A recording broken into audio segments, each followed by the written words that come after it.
ایک بات میں پہلے کہہ دوں کہ قرآن کا حکم ہے کہ جب بھی آپ قرآن کی کوئی آیت پڑھیں تو اس سے پہلے اعوذ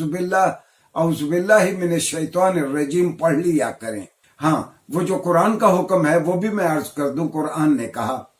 فَإِذَا قَرَأْتَ الْقُرْآنَ فَاسْتَعِذْ بِاللَّهِ، یہ قرآن کا حکم ہے کہ جب بھی آپ قرآن پڑھیں پہلے اعوذ باللہ پڑھ لیا کریں۔ ہاں، یہ بھی سارے علماء نے لکھا ہے کہ اگر آپ ایک نشست میں بیٹھے ہیں، آپ پہلی مرتبہ اعوذ باللہ پڑھ لیں تو یہ بھی کافی ہے۔ ہم بات کر رہے تھے وحی کے لغوی معنی، میں وہ آیت آپ کی خدمت میں عرض کرتا ہوں، اس سے آپ کو لفظ وحی کا لغوی ترجمہ بہت اچھی طرح سمجھ آ جائے گا۔ تو اعوذ باللہ من الشیطان الرجیم، بسم اللہ الرحمن الرحیم، وَأَوْحَى رَبُّكَ إِلَى النَّحْلِ، اور آپ کے اللہ نے رسول اللہ علیہ وسلم کو خطاب کر کے کہا جاتا ہے کہ اللہ نے شہد کی مکھی کی جانب وحی کی، شہد کی مکھی کی جانب وحی کرنے سے مراد یہ ہے